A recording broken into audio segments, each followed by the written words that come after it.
네, 실시간 재난안전 정보방송 재난안전 119 안전토크 시간입니다. 오늘처럼 비가 많이 오면 걱정하시는 분들 많은데요. 오늘은 한국농어촌공사 이병호 사장과 함께 농어촌 자연재해 대비와 관련한 이야기 나눠보도록 하겠습니다. 어서 오십시오. 네, 반갑습니다. 네. 아침에 여기 올 때 비도 많이 오고 했는데 네. 바쁘실 것 같고요. 네, 멀리서 왔습니다. 제가 나주에서부터 왔습니다. KTX 타고 오셨습니다. 네, 그렇습니다. 네. 저희 본사가 네. 나주에 있습니다. 시청자분들께서 한국농어촌공사 잘 모르시는 분도 계실 텐데 한국농어촌공사 어떤 기관입니까? 네, 우리 공사는 농업, 농어촌을 가장 현장에서 밀착해서 지원하는 농정 수행기관입니다. 오래된 역사를 가지고 있고요. 지금 대한민국의 식량 안보, 기후위기, 그리고 지역 소멸, 그렇죠. 안전 대응 이런 주제들을 감당하는 것이 우리 공사의 사명입니다. 이 농어촌의 주요 요소 또 주요 자원이라고 할 수 있는 땅, 물, 그리고 사람, 농민, 네. 그리고 지역 공간 이런 요소들을 활용해서 농어촌의 가치를 높여내는 것 그것이 우리 공사의 사명입니다. 저희들은 이 농업 생산 기반을 건설하고 그것을 유지 관리하는 일, 네. 수자원을 개발하고 그것을 이용하고 관리하는 일, 또 농지은행을 통해서 농지의 소유와 이용을 관리하는 일, 그리고 그 농어촌 공간, 그 지역 개발을 통해서 그렇죠. 농어촌 공간을 다채롭게 활기 있게 이렇게 만들어가는 생산 기반, 수자원 관리, 농지 관리, 지역 개발 이런 4개 섹터의 사업을 주요 사업으로 하고 있습니다.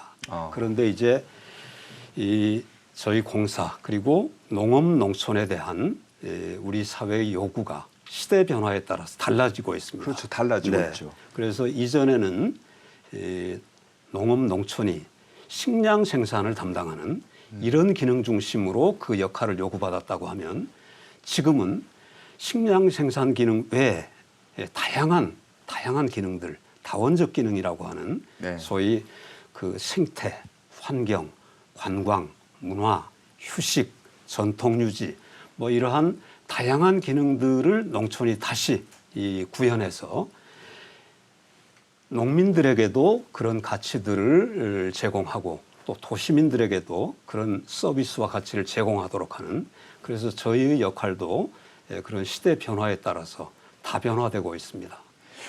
이게 흔히 알기로는 이제 농어촌공사 하면은 그냥 저수지에 물 관리하는 정도로 알고 있는데 얘기를 들어보니까 쉽게 말해서 농촌 지역이 지금 현재 소멸 위기까지 돼 있지 않습니까? 네. 근데 요거를 이제 잘 극복하기 위한 여러 가지 사업을 하고 있는데 지금 보면은 비가 많이 오고 있지 않습니까? 네, 그렇습니다. 어제도 이제 남부 지역에 이제 비가 많이 와서 피해도 크고 하는데 농어촌공사에서는 보니까 재난안전 상황실을 이제 가동을 하고 24시간 이제 비상근무 체대 돌입했다고 그렇습니다. 하는데. 네. 저희들은 저희들이 관리하고 있는 농업 생산 기반 시설이라고 하는 것은 네.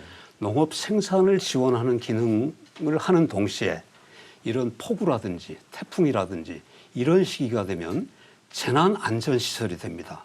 잘 관리하지 않으면 많은 재해를 일으키고 인명피해라든지 재산피해라든지 이런 것들을 초래하기 때문에 그 재난안전시설로 관리를 하고 있습니다. 네. 저희들이 관리하고 있는 시설들은 이제 전국 대부분 농업용 저수지, 3,500개에 달하는 농업용 저수지, 그리고 이 4,000여 개의 양수장, 그리고 1,000여 개의 배수장, 네. 그리고 10만 킬로, 그리고 지구를 2바퀴 반 도는 그런 용배수로를 저희가 관리하고 있는데 네. 이런 시설들은 기본적으로는 농업 생산을 지원하는 기능이지만 또 이런 재난 시기에는 네. 태풍이 오거나 폭우가 내리거나 이러면 그런 재난 안전 시설로 저희가 또 재난 관리를 해야 되는 그런 시설이기도 합니다. 그러니까 쉽게 말하면 이거네요. 물 관리도 해야 되고 시설 식량 확보, 그렇습니다. 그다음 재난 관리. 네. 요 3가지 기능을 다 하신다. 네, 그게 저희의 주요 업무입니다. 그러면 시설물 종류 네. 또 규모 이건 어떻게 됩니까? 제가 말씀드렸듯이 전국 대부분의 농업용 저수지를 저희가 관리를 하고요. 농업용 대부분요. 저수지. 그리고 이제 여러분들이 이 농촌길을 가다 보면 들판에 그 여러 가지 구조물들을 보시게 됩니다. 지붕이 달린 기와집도 있고 이런데 그런 시설물들 하천 주변에 있는 것들은 대개가 양수장이거나 배수장입니다. 네. 그 양수장은 필요시에 물을 농경지에 물을 대는 시설이고요. 배수장은 홍수 시기에 물을 하천으로 배제하는 시설입니다. 이런 양수장과 배수장을 5천여 개 저희가 관리를 하고 있고 5천여 개요. 말씀드린 대로 그 용배수로 지구를 2바퀴 반 도는 정도의 예, 용배수를 또 저희가 이 유지 관리를 하고 있습니다. 이런 것들이 대개 다 전국에 아주 분산돼 있을 뿐만 아니라 건설된 지가 무척 오래됐습니다. 그렇죠. 네, 그것들의 4분의 3 정도가 50년 이상 된 시설들이고요. 90% 정도가 30년 이상 건축된 지가, 건설된 지가 이렇게 해서 이 지역에 분산돼 있다는 특성, 그리고 대단히 노후화돼 있다는, 이 건설된 지 오래돼 있다는 이런 특성을 가지고 있어서 관리에 특별한 어떤 세심함, 특별한 관리가 필요한 그런 시설들입니다. 그러면은 이제 상습 침수 지역 같은 경우에는 이제 배수 관리 같은 것도 있지 않습니까? 그렇습니다. 농경지 말고도 따로 합니까? 저희가 관리하는 것은 농경지 배수를 기본으로 하고 있습니다. 농경지 배수를 기본으로 하고 있고 이 홍수 시기가 되면 네. 그 저희의 저수지가 이 하류의 부담을 덜어드리기 위해서 일정 기간 동안 그 유역의 물을 보유하고 있도록, 그래서 하류 부담을 덜어드릴 네. 수 있도록 그런 기능도, 홍수 조절 기능도 담당을 하고 있는데, 그러기 위해서는 홍수가 예보되면 사전에 저희들이 물을 방류해서 받을 준비를 해둬야 되고, 그렇죠. 그렇기 때문에 사실은 이 홍수 예측과 그에 따른 수위 변화를 예측하는 것이 무척 중요합니다. 주로 말씀을 들어보면 이제 공사에서 하는 그 사업 지역이 농촌 지역 될 것 그렇습니다. 같은데 네. 농촌에서 일어날 수 있는 자연재해 어떤 게 있을까요? 네, 농촌 지역의 대표적인 자연재해는 태풍과 호우, 폭우, 네. 이게 대표적이고요. 또 봄철의 가뭄과 여름철의 폭염, 태풍, 호우, 가뭄, 폭염 이 네 개를 저희들은 이 중요한 자연재해로 관리를 하고 있습니다. 그런데 이 재해는, 이 농어촌 지역의 재해는 특별히 농어촌 지역이 좀 과소화되어 있고 고령화되어 있기 때문에 대부분 많은 분들이 노인들이고, 그래서 폭염에도 많은 분들이 취약해지시고 이래서 특별하고 이 세심한 그런 관리가 필요하고요. 네. 그리고 동시에 이 농촌에서의 이런 재해의 결과는 이 농촌의 인명이나 뭐 재산 피해에도 영향을 주지만, 그거 외에도 이 농업 생산이 저하되게 되면 전 국민들에게 공급되는 식량 공급에 문제가 생깁니다. 그렇죠. 그래서 그것은 바로 물가 불안으로, 물가 앙등으로 이어지기 때문에 정부가 특별하게 이런 그 농작물 관리, 이 시기의 농촌 지역의 이 재해들이 가지고 있는 농업 피해에 대해서도 특별하게 관리를 하고 있습니다. 오늘 서울 지역에도 보면 이제 비가 많이 와요. 이제 본격적인 이제 장마철이 접어들었다 이렇게 얘기를 하는데, 문제는 이제 이상기후 아닙니까? 그렇습니다. 그러니까 이상기후가 되면 집중호우가 이제 또 쏟아지게 되고, 네. 이렇게 되면 여러 가지 이제 피해가 나올 것 같은데 피해 예방 어떻게 합니까? 네, 그렇습니다. 지금 말씀하신 대로 최근의 기후는 이전의 기후 패턴과 너무 달라지고 있습니다. 그렇죠. 그러니까 빈도, 강도에 있어서 이전보다 훨씬 더 심해졌고요. 또 국지적으로 어떤 데는 비가 오는데 어떤 데는 폭우가 내리지만 또 어느 지역은 비가 오지 않고, 이런 것도 이전보다 그 패턴이 아주 달라졌습니다. 기상청에서 보면은 뭐 장마철이라는 얘기를 하지 말아라 이제는 완전히. 그렇습니다. 그래서 저희들은 오늘처럼 이 호우 경보가 내리면 공사의 본사, 지역본부, 지사단위에서 재난안전 상황실을 즉각 가동을 합니다. 지금도 저희 공사의 이 본사와 지역본부와 지사가 현재 12시 제가 이 스튜디오에 들어올 때 확인을 해보니까 751명이 비상근무를 하고 있습니다. 751명이요. 네, 751명이 비상근무를 하고 있고요. 이미 이 시기에 아까 말씀드린 대로 각 저수지 시설들을 특별 점검하면서 네. 그러면서 저수지마다 수위를 계측해서 수위가 높은 데들은 사전 방류를 지금 시작을 했고요. 지금 이제 비가 많이 오니까 좀 방류 사전 방류를 합니다. 시작했습니까? 많은 저수지가 지금 방류를 시작해서 더 많이 내리는 비를 받을 준비를 하고 있고요. 그리고 또 아직 좀 덜 찬 데들은 그 지금 방류 준비를 하고 있습니다. 그리고 대부분의 배수장들도 그 호우 지역의 배수장들은 배수를 지금 가동 시작했거나 이제 가동을 준비하고 있습니다. 이런 내용들을 또 동시에 이제 지자체라든지 소방청이라든지 네. 이런 관계기관하고도 협의를 해서 비상시에 이렇게 대응하도록 이렇게 이렇게 보면은 저수지 네. 홍보에 예보하고 이제 경보네요. 경보 발령 기준. 네. 보면은 관심, 주의, 경계, 경계, 심각, 심각. 단계별 매뉴얼이 있습니다. 아, 저거에 따라서. 네. 저 단계별 매뉴얼에 따라서 이 비상방류도 하고 배수장 가동도 하고 이런 조치들을 취하게 되어 있습니다. 근데 751명이라고 했지 않습니까? 네. 근데 전국 커버가 됩니까? 대단히 모자랍니다. 그렇기 때문에 저희들은 TMTC라고 하는 그 원격 제어, 원격 계측 그러니까 저희의 이 상황실에서 네. 저수지들의 이 수위 계측 정보를 바로 이제 받아볼 수가 있습니다.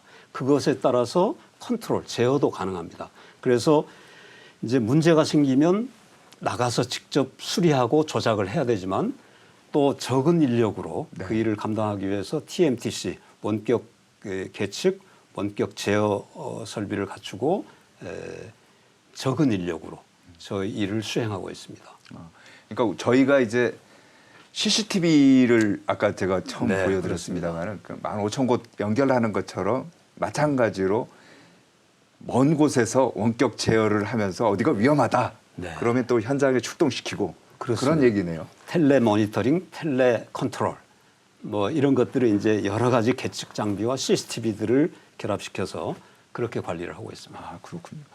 그 공사 같은 경우는 보면은 재난 관리 책임 기관 네. 이거 이제 지정되어 있어요. 네. 그러면 뭐가 달라지는 거죠? 그러니까 국가는 그 국가 중요 안전관리 시설을 소유하거나 관리하고 있는 기관들을 재난안전 책임기관으로 지정해서 운영을 하고 있습니다. 우리 공사도 국가 중요 시설, 안전시설을 관리하고 있기 때문에 재난관리 책임기관으로 지정되어 있습니다. 재난관리 책임기관이 되면 국가 재난관리 시스템의 매뉴얼에 따라서 네. 이 재난의 종류와 단계별로 그 매뉴얼화되어 있는 그런 시스템으로 운영하게 되어 있습니다. 그러니까 그 체계는 대개 예방, 대비, 대응, 복구, 예방, 대비, 대응, 복구의 내용으로 이렇게 그런 체계로 되어 있는데 그 예방 단계에서는 저희들이 이 평소에 저희 시설물들에 대해서 이제 연 4회 정기 점검을 합니다. 그리고 정기 점검에서 이제 문제가 좀 있다고 판단이 되면 특별 점검을 하고 특별 점검을 통해서 취약 지역에 대해서는 정밀 안전 진단을 수행합니다. 그래서 거기서 D등급 이하가 나오면 그것은 이제 개보수 사업으로 해서 완전 보수 보강을 해서 사용을 하고 있고요. 그리고 이제 대비 단계에서는 여러 가지 이제 비상 대응 계획이라든지 또는 그런 것 비상 대응 계획을 수립하고 그것은 이제 모의 훈련도 하고 네. 기관 간 협력 체계도 이 가동을 체크도 해보고 이런 것들이 대비 단계에서 이렇게 하는 일들이고요. 그리고 이제 그 대응 이제 실제 상황이 발생하면 이제 그 시기에는 이 대응을 해야 되지 않습니까? 그렇죠. 그때는 이제 단계별로 소위 관심, 주의, 뭐 경계, 심각 이런 단계별로 그 이제 시스템화되어 있는 매뉴얼들이 있습니다. 그 레벨이 있고요. 네, 네. 그래서 그것에 따라서 이제 이 대응을 하고 그 대응이 이제 끝나고 상황이 끝나면 바로 신속한 복구가 필요합니다. 그렇죠. 신속한 복구까지가 이 대응 체계에 들어가 있습니다. 그래서 그 농민들이 신속하게 이제 생활에 복귀하실 수 있도록 그리고 농업이 바로 신속하게 또 정상화될 수 있도록 이렇게 하는 것이 저희가 갖고 있는 이 재난관리 책임기관으로서 책임입니다. 그 보면은 저수지 관리가 이제 굉장히 중요하지 않습니까? 그렇습니다. 그래서 아까 말씀하신 대비 차원에서 비가 이제 많이 오기 전에 네. 준설을 이제 하지 그렇습니다. 않습니까? 네. 그게 이제 왜 준설을 해야 되는 거죠? 준설은 그야말로 그 농업용수를 관리하는 용수를 관리하는 아주 중요한 수단입니다.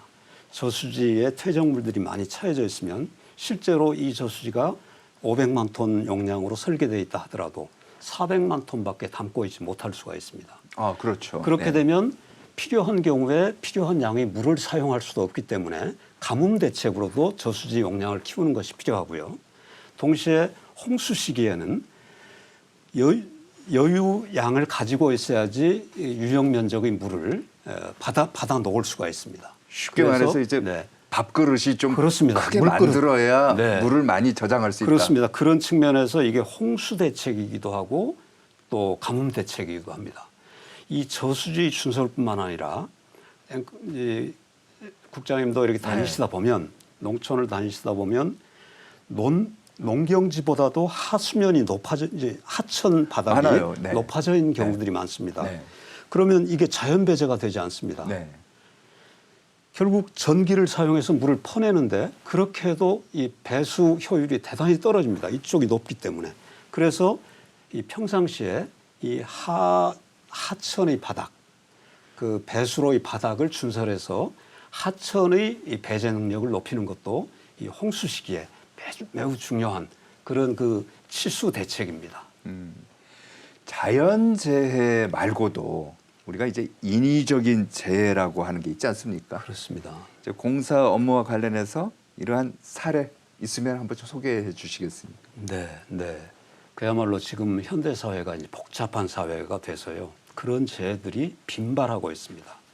최근 엊그제의 장마에서도 나주 농경지에 폐유를 방류하는 이런 그렇죠. 네, 사고가 있었고요. 네. 또 한 달 전쯤에는 평택 화재 현장에서 유해 화학 물질이 유출되는 사고도 있었습니다. 그렇죠. 이렇게 유출된 물질들이 농경지를 오염시킬 수 있고 지하수나 그 저수지를 오염시킬 수 있습니다. 그렇기 때문에 이런 경우에는 두 가지가 아주 핵심적입니다. 신속한 대응이 필요하고 또 하나는 아주 과학적이고 전문적인 대응이 필요합니다. 그래서 저희 공사는 우리 공사의 농어촌 연구원과 지질환경처에 이런 환경적인 재해에 대한 대응팀을 운영하고 있습니다. 그래서 가장 빠른 이런 사고가 발생하면 네. 가장 신속하게 현장에 도착해서 대응책을 과학적으로 만들어서 대응을 해나가고 있습니다. 오염된 저수지 물이 만약에 있다. 그 오염된 저수지 물이 농경지로 이렇게 가면은 농작물에도 피해가 되는 거 당연합니다. 아닙니까? 그 농작물은 경우에 따라서는 우리가 이용할 수 없는 그런 농작물이 되기도 하고요. 또 그 피해가 단기간에 끝나지 않고 지속된다는 점 때문에 그것을 확산을 방지하고 단기간에 신속하게 정확하게 이렇게 그 문제를 해결하는 것이 그야말로 아주 중요합니다. 좀 전에 이제 말씀하신 거 보면은 과거에는 이게 이제 논이었어요. 논이었기 때문에 논의 기준에 맞게 저수지 관리를 하면 되는데 지금은 이제 논이 아니고 거기에다 비닐하우스 같은 것도 하고 축사도 짓고 그러지 않습니까? 그러면 이제 또 피해가 나올 수도 있고 하는데 이런 건 어떻게 농민들이 불만도 많을 것 같더라고요. 네, 그런 것들로 해서 저희들이 많은 이를테면 노력들을 하고 있는데도 불구하고 농촌 지역에서 비닐하우스 침수라든지 이런 일들이 가끔 생기고 네. 있습니다. 그런 일들이 생기는 이유는 지금 농경지 이 홍수 배제 능력이라든지 배수장 설계라든지 저수지 설계라든지 이런 것들이 20년 빈도의 강우에 맞는 그런 설계 기준을 가지고 있습니다. 20년 빈도의 벼농사에 맞는 설계 기준을 가지고 있다 보니까 그 지역에 비닐하우스나 축사가 있을 때 네. 피해가 생길 수가 있습니다. 그렇죠. 그래서 저희들은 이 설계 기준을 높여가는 일을 하고 있는데 이게 단기간에 되지 않고 많은 비용이 수반됩니다. 그래서 저희들이 이 지금 20년 빈도에서 30년 빈도로 설계 기준을 강화하는 노력 그리고 그것들을 한꺼번에 할 수 없기 때문에 우선 취약 지역부터 순차적으로 그렇게 그것들을 개선해 가는 노력을 지금 시행 중에 있습니다. 미리 또 알릴 필요도 있을 것 그렇습니다. 같아요. 이곳은. 예. 저희들이 그 하우스 밀집 지역에는 이 지역은 20년 빈도로 설계된 지역입니다. 따라서 20년 빈도 이상의 강우가 내릴 시에는 이들이 침수될 우려가 있습니다. 미리 대비하시도록 그런 안내 표지판이라든지 이런 것들을 설치해서 안내드리고 있습니다. 우리 IT 기술이라든지 물 관리 기술이라는 게 보면은 세계적으로도 유명하지 않습니까? 그렇다면 그렇습니다. 민간 기업하고 손을 잡고 해외로 진출하는 이런 것도 필요할 것 같은데 하고 있나요? 네, 저희들이 이 소위 농공기술 해외 진출 사업이라는 사업을 지금 수행하고 있습니다.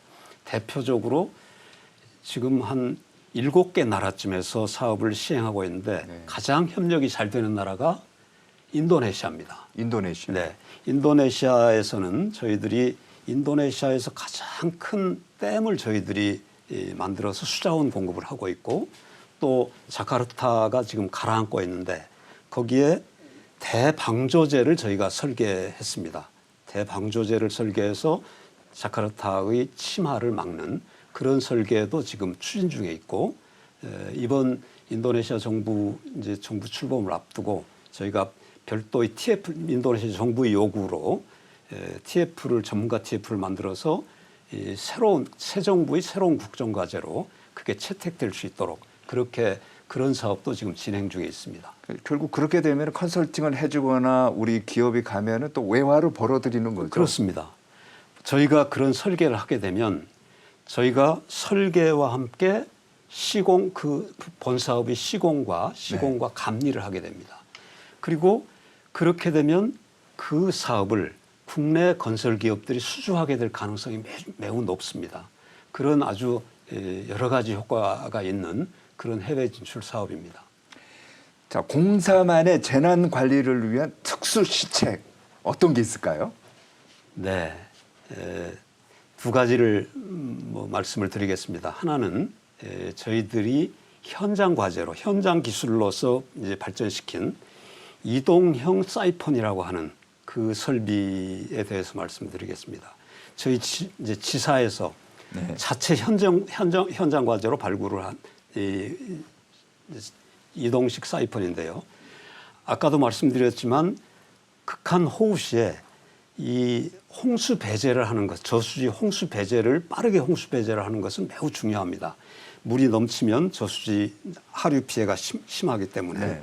그런데 그동안에는 고정식 사이폰을 가지고 홍수 배제를 했는데 설치에 4, 5일씩 걸리고 길었습니다. 그러니까 실제로 긴급한 시기에 그것이 활용되기 어려운 이런 문제가 있었는데 저희 지사에서 수자원관리부서와 지사가 협력을 해서 이동식 사이폰을 개발을 해서 그것을 가지고 가면 2~3시간 만에 바로 조립을 할 수 있고 바로 배제를 할 수 있습니다. 그래서 지금 여러 지사와 여러 시설들에서 이제 활용을 하고 있고요. 또 한 가지는 이 재난재해에 있어서 네. 골든 타임이 정말 중요합니다. 중요하죠. 네. 이 수위가 올라가는 것을 1시간만 미리 예측을 한다 해도 저희들은 여러 가지 대응을 위한 시간을 벌 수 있게 됩니다. 그것이 바로 골든 타임인데 저희들이 그 AI 기반의 이 홍수 예경보 시스템을 지금 개발해서 네. 그 시범 운영 중에 있습니다. 그것은 이제 기상청의 과거 자료, 현재의 예보, 우리 공사의 과거 데이터 이런 것들을 AI한테 줘서 AI가 굉장히 과학적이군요. 네. 그래서 그것을 가지고 예상 수위를 2시간 전에 예측을 합니다. 그러면 그것에 따라서 저희들이 미리 판단을 하고 미리 골든타임을 네. 훨씬 더 많은 시간을 확보할 수 있고 그것을 가지고 방류 계획이라든지 하류부 이제 대피 계획이라든지 이런 것들을 충분한 시간을 가지고 할 수 있게 되는 그래서 이것을 이제 지금은 현재는 시범 사업인데 전면적으로 확대하는 것을 목표로 하고 있습니다. 보면은 결국 제가 좀 전에도 말씀을 했습니다마는 세 가지네요. 물, 네. 식량 확보, 네. 그다음에 재난 대응. 네. 이 세 그렇습니다. 가지가 공사의 가장 큰 것 같은데 자 마지막으로 시청자분들께 하시고 싶은 말씀 있다면 짧게 좀 얘기해 주십시오. 네, 네. 네, 저희들이 최선을 다해서 농어촌 지역의 안전, 재난 안전을 확보하기 위한 다양한 매뉴얼, 다양한 시스템을 운영하고 있습니다. 그런데 이런 것들이 잘 작동하기 위해서 가장 중요한 것은 농민들의 협조, 농민들의 참여 이런 거라고 생각합니다. 저희들이 다양한 형태로 문자, 방송, 또 앱, 웹, 또 유인물 이런 것들을 가지고 그 비상시의 행동 요령이라든지 대처 요령이라든지 이런 것들을 전파하고 있는데 이런 것들에 대해 이런 내용들에 대해서 평상시에 좀 관심을 가지고 숙지를 하고 계시면 실제 상황이 됐을 때 그 재난을 훨씬 더 이렇게 저감시킬 수 있고 이런 것이 이를테면 참여형 재난안전관리고 선진적인 재난안전관리라고 생각을 합니다. 이런 그 우리 공사의 노력에 농민 여러분 또 시민 여러분들이 적극적으로 협력해 주시기를 부탁드립니다. 참여형 재난관리 참 인상적입니다. 네, 여기까지 듣도록 하겠습니다. 지금까지 한국농어촌공사 이병호 사장이었습니다. 오늘 말씀 고맙습니다. 네, 감사합니다.